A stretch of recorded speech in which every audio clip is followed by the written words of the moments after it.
Captain Jake Morrison stood on the bridge of the Hughes Harmony and watched the stars drift by. His ship was big, almost the size of a small city, but it was not a warship. It was a hospital ship, carrying medicine and food to planets that needed. Help. Jake had been a captain for 15 years. In all that time, he had never fired a weapon at another ship. The Harmony carried guns, but they were small ones, just enough to stop pirates. Most days, Jake forgot they were even there. "Captain, we are getting close to Theta Station," said Dr. Lisa Parker. She was the ship's doctor, a woman with kind eyes and gentle hands. She had saved more lives than Jake could count. "Good," Jake said. "How many sick people are waiting for us?" "About 3,000, Lisa said. "They have a disease that attacks their lungs. We have the medicine to cure them." Jake nodded. This was what humans did in the galaxy. They helped. They built things. They healed the sick and fed the hungry. Other alien races called them the Silent Builders. Humans did not start wars. They ended them. The galaxy was a big place with many different alien species. The Zephyrians looked like tall birds with silver feathers. They were great fighters and controlled a large part of space. The crystalline hegemony were made of living crystal. They were very smart and had the best technology. The Void Seekers were dark creatures who could travel through space without being seen. All these alien races were stronger than humans in different ways. The Zephyrians had better weapons. The crystalline hegemony had better computers. The Void Seekers had better stealth technology. But humans had something else. They had patience, they had kindness, and they had the ability to make friends with everyone. "Commander Bell, what is our position?" Jake asked. Ryan Bell was Jake's second in command. He was a big man with strong arms and a quiet voice. Like Jake, he had not been in a real fight for many years. "We are 2 hours from Theta Station, Captain. Everything looks peaceful." Peaceful. That word described human space perfectly. For 200 years, humans had been part of the Galactic Coalition. And all that time, they had helped build hospitals, schools, and farms on 1,000 different worlds. They had never started a war. They had never attacked first. They had never even threatened anyone. Other alien races sometimes laughed at humans behind their backs. They thought humans were weak. They thought humans were too nice. They thought humans would never fight back, no matter what happened to them. They were wrong about that. But they did not know it yet. On the planet New Haven, Amy Foster was having a good day. She was a farmer, but also the leader of the human colony on New Haven. The planet was beautiful, with green grass and blue skies that looked almost like Earth. Amy walked through the fields where humans and Thornbacks worked together. The Thornbacks were the aliens who lived on New Haven first. They looked like big lizards with spikes on their backs. When humans first came to New Haven 50 years ago, both sides were scared of each other. But Amy's grandfather had been patient. He had learned the Thornback language. He had shared human farming knowledge with them. In return, the Thornbacks had taught humans how to grow crops in New Haven's strange soil. Now human children played with Thornback children. Human farmers worked next to Thornback farmers. They were not just neighbors. They were friends. "Good morning, Amy," said Korath, a big Thornback with gray spikes. He was the leader of his people. "Good morning, Korath," Amy said. "How are the new crops doing?" "Very well. Your grandfather's seeds grow strong in our soil. My people are grateful." Amy smiled. This was what humans were good at, making friends, building bridges, finding ways for different species to live together in peace. She did not know that in a few hours, her peaceful world would be gone forever. Back on the U.S. Harmony, Jake was reading reports from other human colonies. Every report was the same. Humans were helping aliens. Aliens were helping humans. Trade was good. No one was fighting. Everything was peaceful. "Captain," said Lisa, "I just got a strange message from the medical corps on Earth." "What kind of message?" "They want me to run a full scan of all our medical supplies. They want to know exactly what medicines we have and where we got them." Jake frowned. "That is odd. Why would they need that information?" "I do not know. But the message came with high priority codes. Someone important wants this information fast." "Do the scan," Jake said. "But ask questions later. Something does not feel right." He was correct. Something was very wrong in the galaxy. But Jake and his crew did not know what it was yet. They were about to find out that being peaceful and being weak were two very different things. On Earth, Admiral Kate Sullivan sat in her office and read reports that made her stomach sick. 3 human colonies had stopped sending messages. At first, people thought it was just broken communication equipment. Now they knew it was something much worse. "Admiral," said Colonel Ross Martin, "we just lost contact with New Haven." Kate's face went white. New Haven was Amy Foster's world. It had 200,000 humans and 150,000 Thornbacks living together in peace.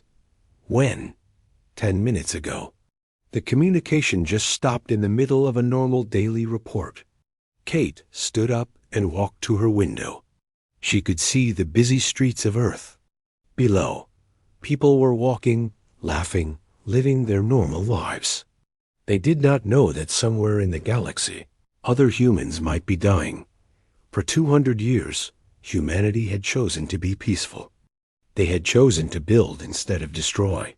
They had chosen to help instead of hurt. Most humans had forgotten that their ancestors were different. Most humans had forgotten the old wars on Earth. Most humans had forgotten why their people had decided to be peaceful in the first place. But Kate remembered. Kate knew the real history. Kate knew what humans were capable of when they got angry. She hoped she would never have to remind the galaxy of that history. But as she looked at the reports of missing human colonies, she started to think that hope might be gone. The peaceful giants were about to wake up.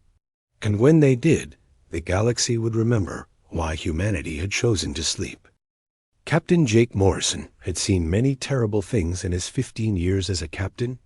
He had seen planets destroyed by war. He had seen people die from diseases. He had seen the results of accidents and natural disasters. But nothing had prepared him for what he found on Greenfield. The U's Harmony dropped out of faster-than-light travel and moved toward the colony planet.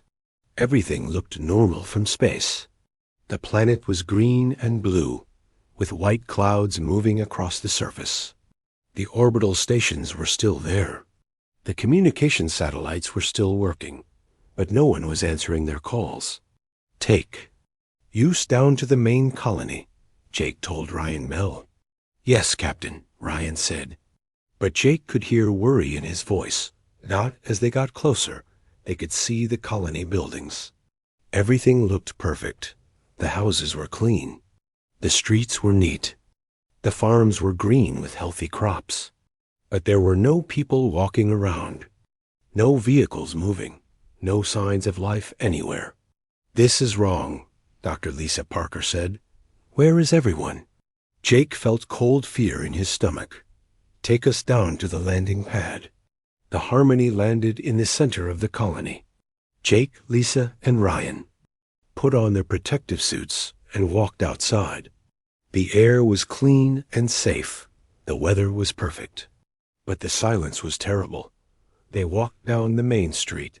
The first thing they saw made Lisa scream. Not in front of the grocery store. There was a statue that looked like a woman carrying shopping bags. But it was not made of stone or metal. It was made of something that looked like glass. And Jake could see that the face looked real, like a real person's face frozen in time. "This was a person," Lisa whispered. "This was a real person."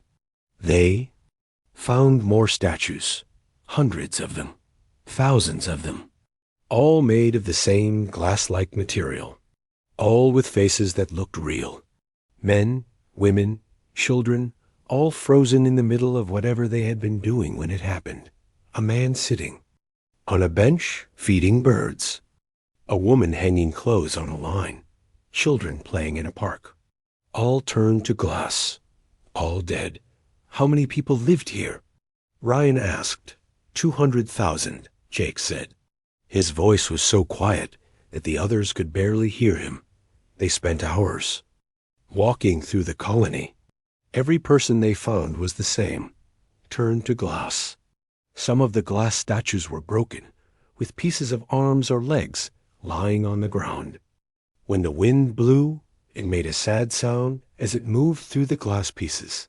Lisa took samples of the glass material and ran tests on them. What she found made her sick. "Jake, you need to see this," she said. They went back to the ship. Lisa showed Jake and Ryan her test results on the computer screen. "This glass used to be human," she said. "The glass still has human DNA in it. Someone used a weapon that changed the structure of human cells. It turned their bodies into crystal."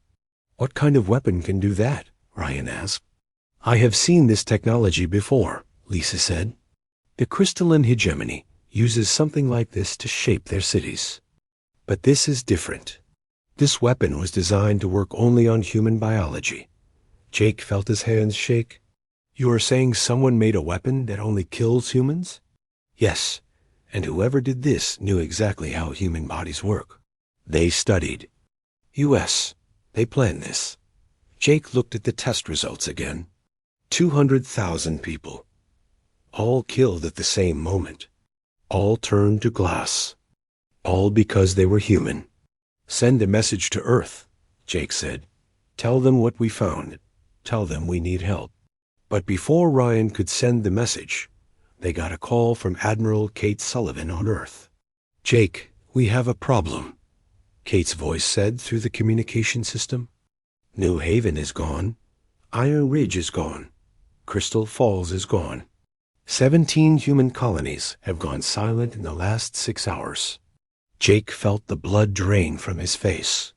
"Admiral, we are at Greenfield. Everyone here is dead. Turn to Crystal. Someone is killing humans." There was a long silence. Then Kate spoke again. Her voice was different now. Harder. Colder. "Jake, bring your ship home. Bring those samples. We need to know exactly what weapon did this." "Yes, Admiral? And Jake?" "Change course 3 times on your way back. Use different routes. Do not let anyone track you." "You think we are being watched?" "I think someone just declared war on the human race." On Earth, Lieutenant Ben Carter was having the worst day of his career.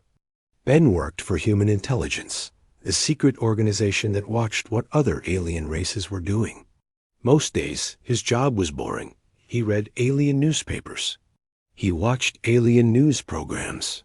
He listened to alien radio shows. Today was different. Today, he was reading secret messages between alien governments. Messages that made him want to be sick. The first message was from the Zephyrian Empire to the crystalline hegemony. It said, "Phase 1 complete. The sleeping threat has been neutralized. At 17 locations, no resistance encountered." The second message was from the crystalline hegemony to the Void Seekers. It said, "Human elimination proceeding on schedule. Suggest acceleration of timeline." The third message was from the Void Seekers to both other groups. It said, "Agreed. The longer we wait, the more chance they have to wake up. End this quickly." Ben. Read the messages 3 times to make sure he understood them correctly. Then he ran to Admiral Sullivan's office. "Admiral, you need to see this right now," he said. Kate looked at the messages. Her face did not change expression, but Ben could see her hands tighten into fists. "How long have they been planning this?" she asked. "Based on the message codes, at least 5 years. Maybe longer. They have been studying us, learning our weaknesses, planning our extinction." "Yes, Admiral, and there is more." Ben showed her another message. This one was older, from 2 years ago. It was a research report about human military history. The report talked about Earth's old wars. It talked about human weapons and tactics. It talked about what humans did to each other before they joined the Galactic Coalition. The report's conclusion was scary. Humans are the most dangerous species in the galaxy. They are currently peaceful, but their history shows they are capable of total war. Recommendation: eliminate before they develop to full potential. They are afraid of us, Kate said. Yes, Admiral. They think we are a threat. Kate laughed, but it was not a happy sound. They have no idea how right they are. She turned to Colonel Ross Martin, who had been listening to everything.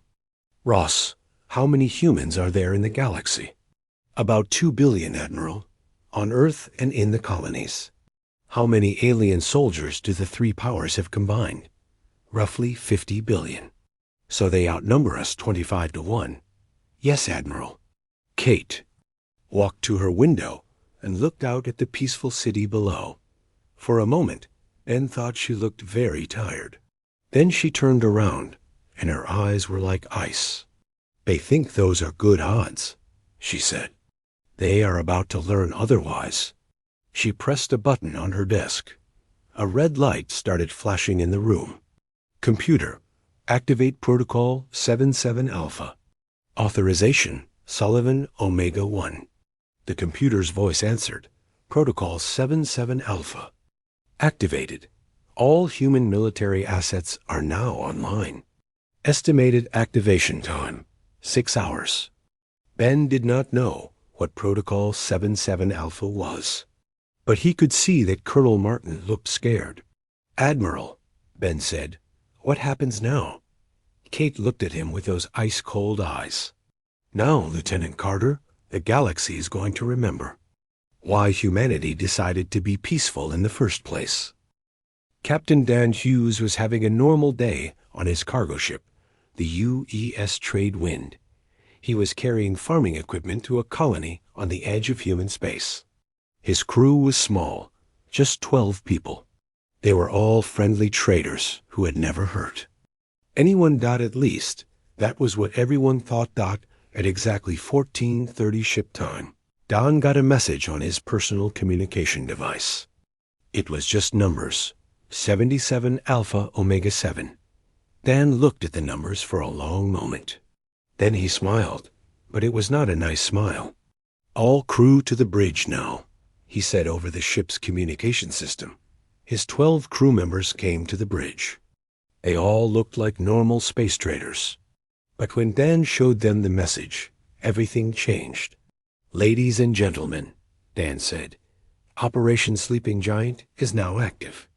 You know what that means. The crew nodded. Suddenly, they did not look like peaceful traders anymore. They looked like soldiers. Computer, activate military mode, Dan said. Military mode activated, the computer answered. Warning, this will reveal hidden systems. The trade wind began to change. Panels on the walls slid away, showing weapon controls that had been hidden for years. The engines became more powerful. The shields became stronger. In 5 minutes, the peaceful cargo ship had become a dangerous warship. Sarah, what is our weapons status?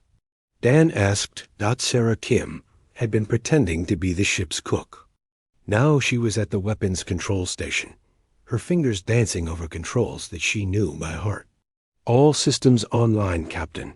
We have enough firepower to destroy a small fleet. Good. Mike, what about our real cargo? Mike Jones had been pretending to be a mechanic. Now he was checking the ship's hidden compartments. 50 combat suits, 100 military weapons, and enough medical supplies to start a war. Dan nodded. For 15 years, he and his crew had been traveling through alien space, pretending to be traders. But they were actually soldiers, keeping their skills sharp and watching for threats to humanity. Now the threat had revealed itself. On the U's Harmony, Dr. Lisa Parker was still studying the crystal samples from Greenfield when something amazing happened.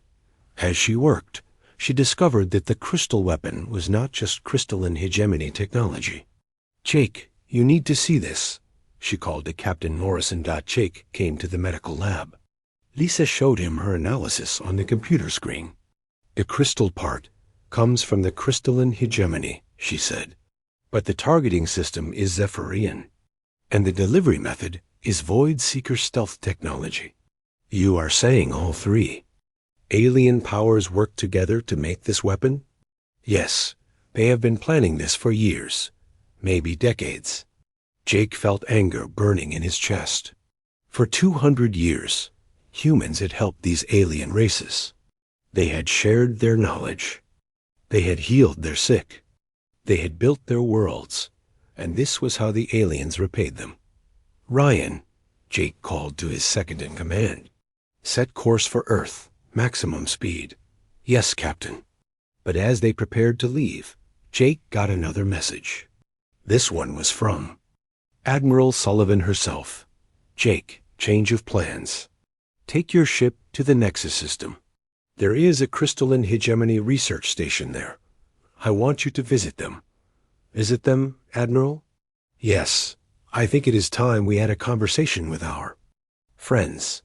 On Earth, the transformation was incredible. All over the planet, things that looked like normal buildings were changing into something else. In New York, Central Park opened up like a flower. Underground, there was a huge factory that built spaceships. Workers who had been pretending to be park gardeners for years suddenly revealed that they were actually spaceship engineers. In London, the Tower of London split open. Inside was the most advanced weapons research laboratory in the galaxy. The friendly tour guides turned out to be weapons scientists. In Tokyo, Mount Fuji opened up to show a massive communication center that could talk to every human ship in the galaxy. All over Earth, peaceful humans suddenly remembered that they were the children of warriors. Admiral Kate Sullivan stood in her office and watched the reports come in. In 6 hours, Earth had gone from a peaceful planet to the most heavily armed world in the galaxy. "Admiral," said Colonel Ross Martin, "all human ships have confirmed receipt of the activation codes. Military mode is online throughout human space." "Good. What about our friends in alien space?" "All human diplomats, traders, and scientists have confirmed their new orders. They are beginning intelligence gathering operations." Kate nodded. For 2 centuries, humans had been placing their people throughout alien space. Everyone thought they were just peaceful visitors. Nobody knew they were actually intelligence agents, keeping watch and preparing for the day they might be needed. Day had come. Lieutenant Ben Carter burst into the office with more intercepted alien messages. "Admiral, the aliens are panicking. They just discovered that the UES Harmony survived their attack on Greenfield. They are wondering how humans could have escaped. What else? They are accelerating their timeline. They want to destroy all remaining human colonies within the next 48 hours. Kate's eyes became very cold. "Are they really?" She pressed another button on her desk. "Computer, send a message to Captain Morrison on the UES Harmony. Tell him his orders have changed." "What is the new message, Admiral?" "Tell him he is no longer a hospital ship. Tell him he is now a hunter." In the Nexus system, the crystalline hegemony research station was having a quiet day. The alien scientists were working on new crystal technologies. They had no idea that a human ship was approaching.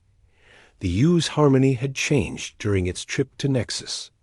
Like the trade wind, it had revealed hidden systems. But the Harmony's hidden systems were different. They were designed for a special kind of warfare. "Captain," said Ryan Bell, "we are approaching the research station. They are hailing us." "Put them on screen," Jake said.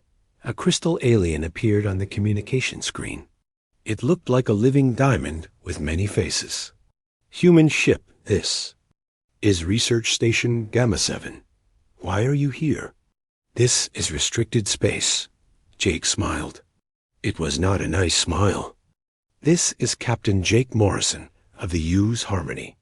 We are here to ask you some questions about a weapon you made. We do not know what you are talking about. Really? Let me help you remember. Jake nodded to Lisa.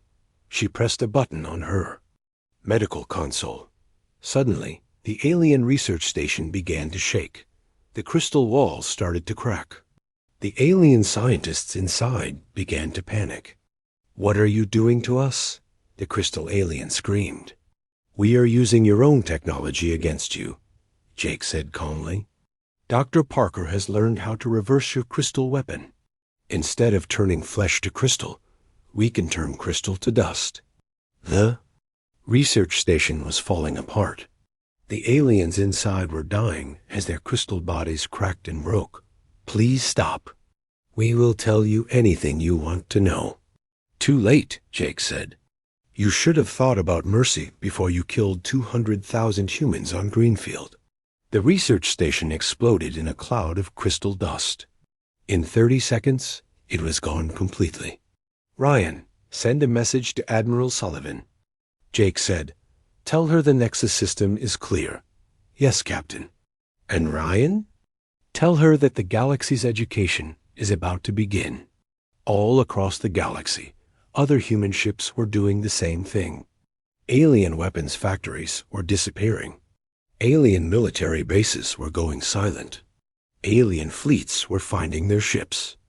Dead in space, that the three alien powers had thought they were fighting weak, peaceful humans. They were about to learn that there was a big difference between choosing to be peaceful and being unable to fight.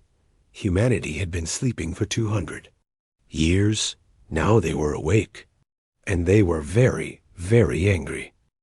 War had come to the galaxy, and the aliens were losing badly. Captain Jake Morrison stood on the bridge of his ship, but the Use Harmony looked nothing like it had a week ago.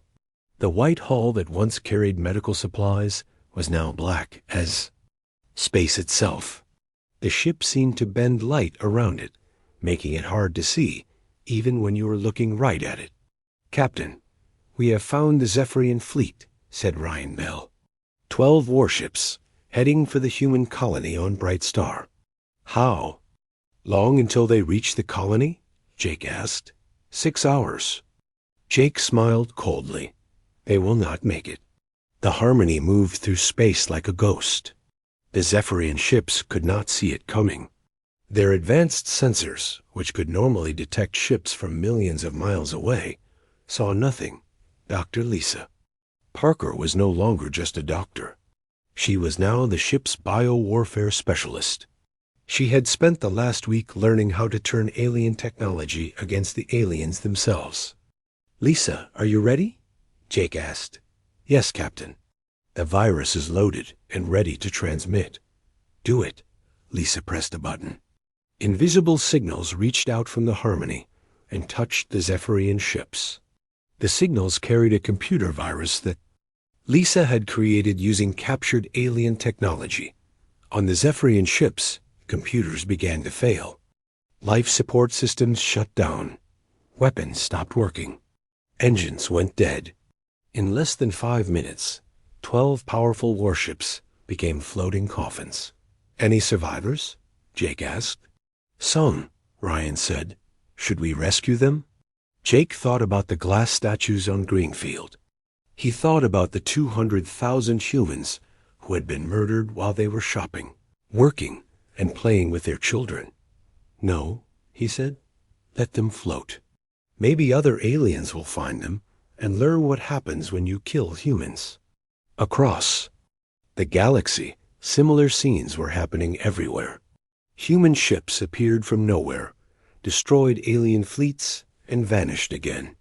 The three alien powers had no idea how to fight an enemy they could not see. Captain Dan Hughes and his crew were having the time of their lives. For 15 years, they had pretended to be peaceful traders. Now they could finally show what they really were. The trade wind hung in space near a major alien supply depot. The depot was huge, the size of a small moon. It supplied food, fuel, and weapons to 1,000 alien worlds. "Sarah, How many alien ships are guarding the depot? Dan asked. 200, Sarah Kim answered from the weapons station. Mike, how long to destroy the depot? With our new weapons? About 30 seconds, Mike Jones said with a grin. Dan had learned that humans were very good at making weapons. During their peaceful years, human scientists had kept studying physics and chemistry and engineering. They had told everyone they were doing it for medical research and space exploration. They had lied. All right, people, Dan said. Let's go shopping. The trade wind dropped its stealth covering and appeared right in the middle of the alien guard fleet. Before the aliens could react, it opened fire, but these were not normal weapons. These were gravity bombs that could crush a spaceship into a ball of metal the size of a marble. These were energy beams that could slice through the strongest alien. Armor like it was paper. These were missiles that could think for themselves and hunt down targets that tried to hide. The 200 alien guard ships lasted about 3 minutes. Then the trade wind turned its weapons on the supply depot itself. The depot tried to surrender, but Dan was not interested in surrender. This is for New Haven, he said as he pressed the fire button. The depot exploded in a ball of fire that could be seen from 3 star systems away. On Earth, Admiral Kate Sullivan was getting reports from all over the galaxy. Every report was good news for humans and terrible news for aliens. Admiral, said Colonel Ross Martin, our ships have destroyed 47 alien military bases in the last 24 hours. Enemy supply lines are completely broken.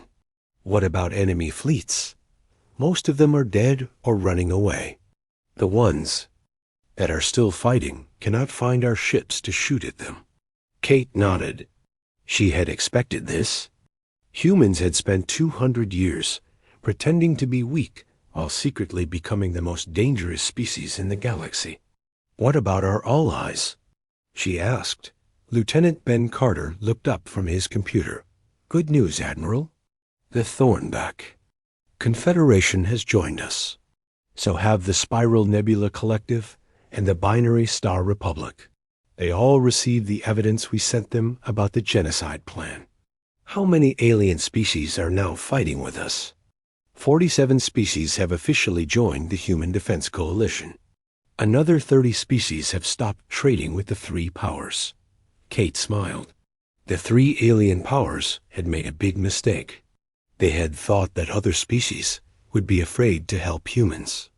Instead, the other species realized that if humans could be murdered for being too dangerous, any species could be next. Admiral, said Ben, we are getting a message from the Zephyrian Empire. They want to talk. Put them through. The main screen showed a Zephyrian general. His silver feathers were ruffled, and his bird-like eyes were frightened. Admiral Sullivan, I am General Krex of the Zephyrian Imperial Fleet. We request an immediate ceasefire. Why? Kate asked calmly. Your forces have destroyed 60% of our military. Our homeworlds are defenseless. We surrender. You surrender? That is interesting.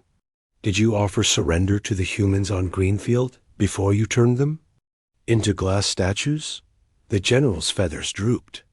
That was ... That was a mistake. Yes, it was. But not the kind of mistake you think. Kate leaned forward in her chair. Your mistake was not killing humans, General. Your mistake was thinking you could kill humans and get away with it. We are willing to pay compensation. We will give you technology, resources, anything you want. I do not want your technology. General, I want your empire to learn a lesson that it will never forget. She cut off the communication. Ross, send a message to all human ships. Tell them that the Zephyrian Empire has not suffered enough yet. On the planet Nexus Prime, which used to be the capital of the galaxy, something amazing was happening. The most heavily defended world known. Space was under attack by human forces, but the aliens defending the planet could not see the attackers. Admiral Kate Sullivan herself was leading the attack from her flagship, the UES Retribution. Like all human warships, it was invisible to alien sensors. It moved through space like a piece of living darkness. "Admiral, we are in position," said the ship's captain, a woman named Helen Ross. "Begin the attack," Kate said. What happened next lasted exactly 17 minutes. Human ships appeared around Nexus Prime, like ghosts becoming solid. They struck at defensive platforms, orbital stations, and the planetary shield generators. Aliens tried to fight back, but their weapons could not hit targets they could not see. Their missiles exploded harmlessly in empty space. Their energy beams hit nothing but vacuum. When it was over, the planet's defenses were gone. The government buildings were smoking ruins. The alien leaders were dead or running for their lives. Ship landed in the capital city. She walked out wearing a simple military uniform, escorted by just 10 human soldiers. Thousands of alien civilians watched her walk to the government building. They were terrified, expecting her to order their deaths. Instead, she walked to the communications center and sent a message to the entire galaxy. "People of the galaxy," she said, "this is Admiral Kate Sullivan of the Human Defense Forces. I am speaking to you from Nexus Prime, which is now under human control." She paused and looked directly into the camera. 3 weeks ago, the Zephyrian Empire, the Crystalline Hegemony, and the Void Seekers decided to murder every human in the galaxy. They killed millions of innocent people, including children. Her voice became harder. They did this because they were afraid of what humans might become. Today, they learned what humans actually are when someone hurts our children. She gestured to the burning buildings around her. "This is what happens when you attack humanity. This is what happens when you choose genocide over peace. This is what happens when you wake up the sleeping giants." Kate looked directly into the camera again. "The war is not over. It will not be over until every person responsible for the genocide is brought to justice. It will not be over until the galaxy learns that humans choose to be peaceful, but we do not choose to be victims." She turned off the communication and walked outside. The alien civilians were still watching her, still afraid. "You have nothing to fear from us," she told them. "We are not here to hurt innocent people. We are here to make sure that what happened to our people never happens to anyone else." An alien child, who looked like a small crystal butterfly, flew up to her. "Are you going to kill us?" the child asked in a tiny voice. Kate knelt down and smiled gently. For a moment, she looked like the peaceful human diplomat she had been just 3 weeks ago. "No, little one. We are here to protect you from the people who would hurt children." She stood up and looked at the crowd of aliens. "The galaxy is about to change. The 3 powers that ruled you through fear are finished. From now on, any species that threatens another will face humanity." She paused. "And now you know what that means." 6 months after the war began, Captain Jake Morrison returned to Greenfield. But this time, he was not alone, and he was not coming to see glass statues. Dr. Lisa Parker stood beside him as their shuttle landed in the same spot where they had first discovered the horror. But now Lisa carried something that would have seemed impossible just a few months ago. "Are you sure this will work?" Jake asked. "I am sure," Lisa said. "We have tested it on smaller samples. The reversal process is perfect." Lisa had spent months learning how the crystal weapon worked. Then she had spent more months figuring out how to undo it. It had been the hardest scientific problem she had ever solved. But she had solved it. They walked to the town square where the largest group of glass statues stood. Lisa set up her equipment, a device that looked like a large silver box with lights on it. "Beginning reversal process," she said. The device hummed with power. Strange energy reached out and touched the glass statues. For a moment, nothing happened. Then the glass began to change. It became soft, then flesh-colored. The statues began to move. They began to breathe. The woman who had been carrying shopping bags suddenly gasped and looked around in confusion. A man who had been feeding birds blinked and stood up. The children who had been playing started to laugh and run around. "What happened?" the woman asked. "Where have we been?" "You have been away," Jake said gently. "But you are home now." All across Greenfield and on 16 other worlds, the same thing was happening. Millions of humans who had been turned to crystal were being brought back to life. It was not just a victory. It was a miracle. But bringing people back to life was only part of the new galaxy that humans were building. Admiral Kate Sullivan stood in her new office on Nexus Prime, which was now the capital of the Human Defense Coalition. Through her window, she could see ships from dozens of different species. Humans, Thornbacks, Spiral Nebula Collective, Binary Star Republic, and many others. "Admiral," said Colonel Ross Martin, "the new Galactic Senate is ready to begin its first session." Kate nodded. The old Galactic Coalition had been controlled by the three powers who had tried to commit genocide. The new Human Defense Coalition was different. Every species had an equal vote. Every species had the same rights, and every species knew that humans would protect those rights. "How are our former enemies doing?" Kate asked. "The Zephyrian Empire has been broken up into 12 smaller governments. They are all peaceful now. The Crystalline Hegemony has agreed to share all their technology in exchange for protection. The Void Seekers have disbanded their military completely." Kate smiled. It was not a cruel smile anymore. It was the smile of someone who had won a war and chosen to be merciful. "Good. What about the war crimes trials?" "The leaders who planned the genocide have all been found guilty. They will spend the rest of their lives in prison, thinking about what they did." Kate was satisfied with that. She could have ordered their deaths. Many humans had wanted revenge. But Kate remembered that humans had chosen to be better than their enemies. Captain Dan Hughes was back to being a trader, but now his ship carried a different kind of cargo. The trade wind was full of medical supplies, food, and technology that would help rebuild the worlds damaged by the war. "Captain," said Sarah Kim, "we are approaching the Zephyrian world of Nex 4. They are still having food shortages from the war." "Then let's go feed them," Dan said. His crew smiled. After months of fighting, it felt good to be helping people again. But now everyone in the galaxy knew that human traders were not just traders. They were also the most dangerous warriors in known space.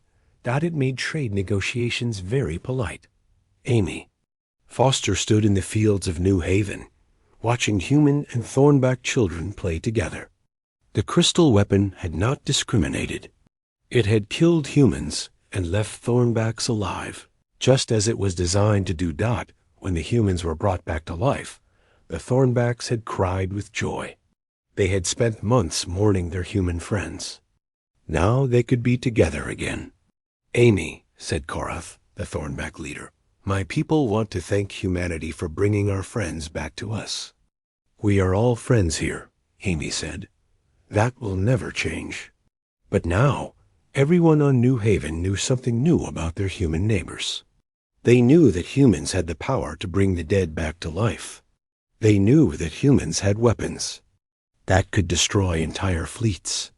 They knew that humans could make the most powerful species in the galaxy surrender in terror. Then they knew that humans had chosen to use that power to help their friends instead of conquering their enemies.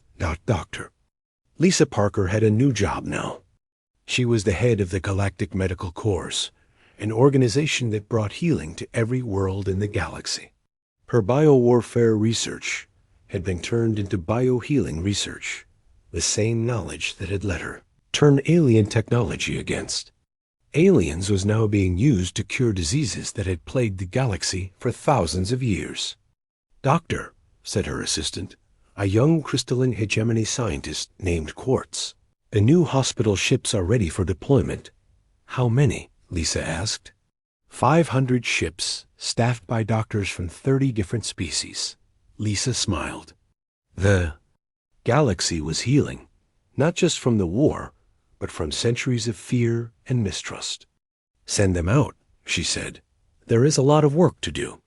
On Earth, Lieutenant Ben Carter had been promoted to general. His job now was to make sure that nothing like the genocide attempt ever happened again. General, said his aide, our intelligence network is reporting unusual military activity in the Outer Rim. What kind of activity? A species called the Iron Claw Dominion is building a large fleet. They seem to be planning an invasion of the peaceful valley systems. Ben sighed. Some species never learned. Send a message to the Iron Claw Dominion. He said, tell them that the peaceful valley systems are under human protection. And if they do not listen, then they will learn the same lesson that the three powers learned. Word spread quickly through the galaxy. The Iron Claw Dominion canceled their invasion plans immediately. They had heard what happened to species. That threatened innocent people. A year after the war ended, Admiral Kate Sullivan gave a speech to the new Galactic Senate. Representatives from over 100 species listened as she spoke. Friends, she said, a year ago, this galaxy was ruled by fear. Strong species conquered weak species. Powerful governments oppressed their own people. Genocide was seen as an acceptable way to eliminate threats. She paused and looked around the great hall. Today, we have a different galaxy. Today, we have a galaxy where strength is used to protect the weak, where powerful governments serve their people, where genocide is punished by the full force of galactic law. The representatives applauded. Many of them were from species that had been oppressed by the three powers. Now they were free. Some of you may wonder why humanity chose to build this new galaxy instead of simply conquering it, Kate continued. The answer is simple. We learned long ago that the greatest strength is not the power to destroy your enemies. The greatest strength is the wisdom to choose mercy over revenge. She smiled, but make no mistake. Our mercy is a choice, not a weakness. And we will defend this new galaxy against anyone who threatens it. The applause was thunderous. Later, Kate stood alone in her office, looking out at the peaceful ships in orbit around Nexus Prime. Colonel Ross Martin joined her. Any regrets, Admiral? He asked. Kate thought about the question seriously. The war had been terrible. Millions had died. The galaxy had been turned upside down. But now children of different species played together without fear. Now scientists from dozens of worlds worked together to cure diseases and explore the universe. Now weak species could stand up to strong species without being destroyed. No regrets, she said finally. We did what we had to do. And now? Now we make sure the galaxy remembers the lesson. Peace is not weakness. Kindness is not surrender. And anyone who mistakes human mercy for human inability will learn the difference the hard way. She turned away from the window. The sleeping giants are awake now, Ross, and we are never going back to sleep. Outside, the stars shone down on a galaxy that had learned the most important lesson in the universe. Some species choose to be peaceful, not because they are weak, but because they are strong enough to make that choice. And when that choice is taken away from them, the universe itself trembles at their fury. The galaxy had made humanity angry once. It would never make that mistake again.